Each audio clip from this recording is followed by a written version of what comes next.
All right, back here on the Eddie and Tracy show. Trace out again today. Mark Blazes in today. Buddy, we're about to talk to one of my favorite Reds of all time, and that's this guy's back in the day, dude, great stud. Yes. Ken Griffey Sr., and you were telling me you hadn't realized. I remember reading about him. It's been 10 years, yeah, more or less, 11 years, yeah, that he had was diagnosed with prostate cancer. Yeah, early detection, the key. So many times you hear that. Again, reading his story, I'm like, oh man, that saved his life. Arnold Palmer, another situation, who recently just passed away, not from that though. And you just talked about Ben Stiller. I saw a thing with Ben Stiller. Had been diagnosed with that. Crazy. I mean, again, early diagnosis. And we're going to talk to Senior about it. And it is a real pleasure to welcome this fella. Thanks for holding. Ken Griffey Sr., man, how are you? I'm doing fine. How are you? We're doing well, man. And I think you were on hold. I don't know if you heard Mark and I talking about it.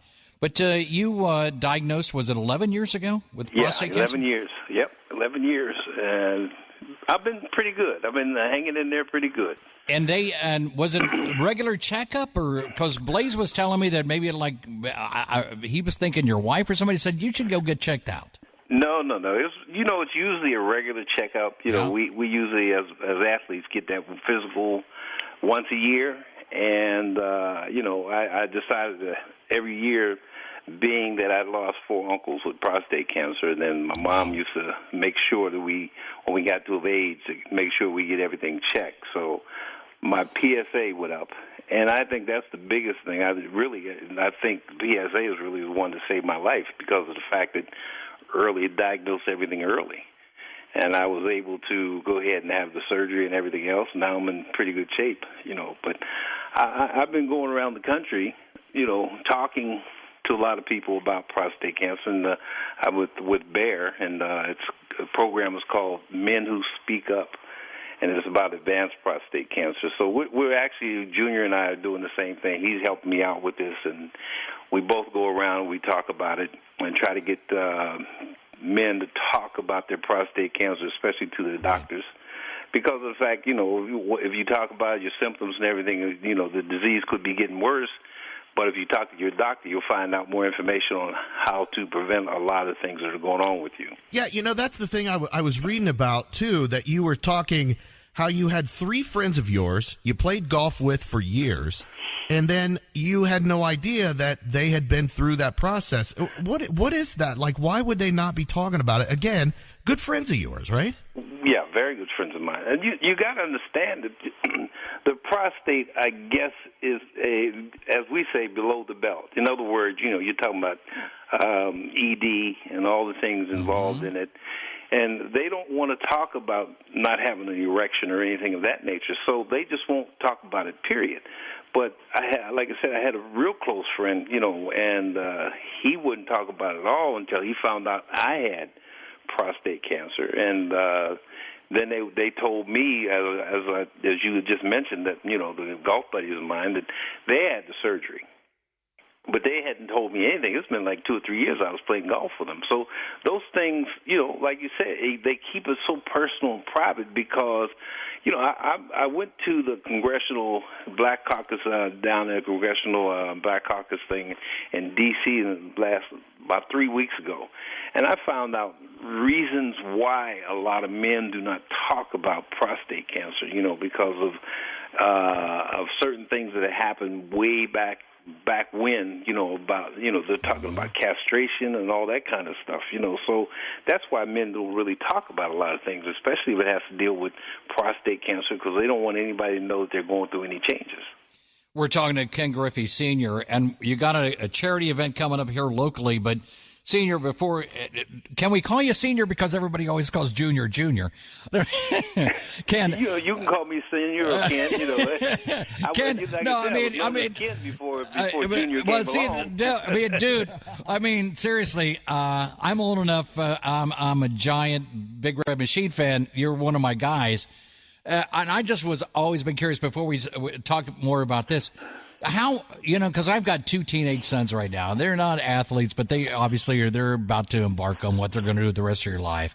How was that to see Junior at the when he was gone into the Hall of Fame? What was going on through your mind and your wife's mind? I mean, to sit there and watch your little boy become, named, and this is no secret to anybody, one of the greatest baseball players of all time. And you weren't too shabby yourself, son. Well, but to watch your son, that kind of accolade, oh my God, that'd be awesome.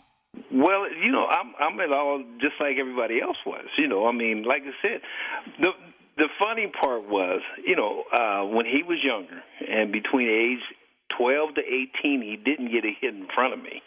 And I used to tell, Bobby Cox at the time I was with the Braves was telling me, they went over to Lakota to see him play one time. And I went over there because I was with the Braves and I was going to be playing against the Reds that night. That's awesome. And he said, hey, I said, Bobby, who you here to see? And Bobby said, who do you think? I said, well, I told him, I said, he can't hit. So, wow. Oh, glove, man. So what happened was, the first at bat he strikes out, the second at bat he strikes out. And I said, Junior, I'll see you a little later. He said, okay, Dad. So I went to the game. We got beat up by the Reds. Tracy was on that team, so they beat us up that night. So I come back that night and I'm talking to Junior. I said, how'd you do? He said, I did okay. I said, how'd you do? He said 2 home runs and a double and 3 RBIs. Wow.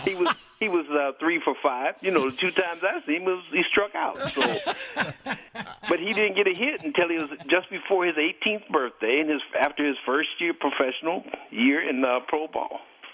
Crazy. That's great. So, but I like I said, I was like everybody else. And to answer your question about him going into the Hall, that was my highlight of my career was watching my son go into the Hall of Fame. And playing next to him in Seattle, and I'm talking about Tracy Jones, that had to be the highlight of your career. Oh, yeah. Yeah. Low light. Well, Tracy, you remember that night he caught that ball in front of me? They still show that film. He got grounded that night. I can tell you that. I wish that Tracy was here right now, man. Tracy's not there? No, Tracy's not here right now. Oh, man. Tracy remembers that. Oh, no, Tracy's always talking. He's always bragging. There was Senior, there was Junior, and there was me. Like, dude, you didn't even belong in the same stadium as those people. We had a great time with Tracy. I'm going to tell you, I watched Tracy when he was with the Reds, and he was he reminded me a lot of Pete when he played. That was his guy, man. You know that as well as I do. Exactly. He reminded me a lot of Pete. He played so hard, and that's why probably he had so many injuries, too, sometimes. He just played so hard. And he did the best he can. He was an outstanding player.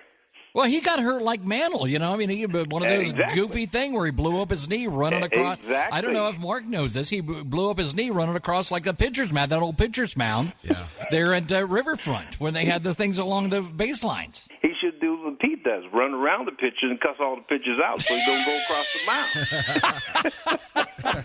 mound. What do you? And we're talking to Ken Griffey Sr.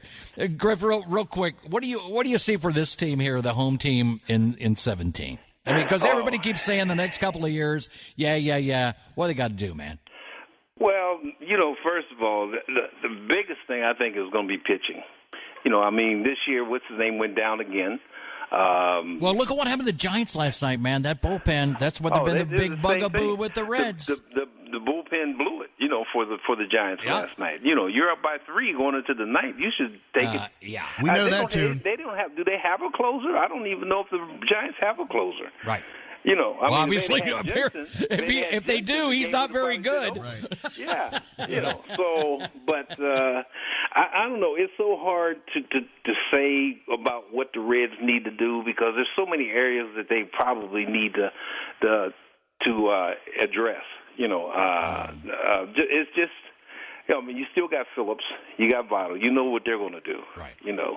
So I'm just hoping that Billy gets a little better, as he matures a little more. This is 3rd year in the league now, so I'm hoping next year he can go ahead and take it and start hitting the ball like he hit the ball for me when he was in Bakersfield. And I know he can hit. I don't know what's going on between the kid can run like the wind, man. Well, I ain't telling you anything you don't know.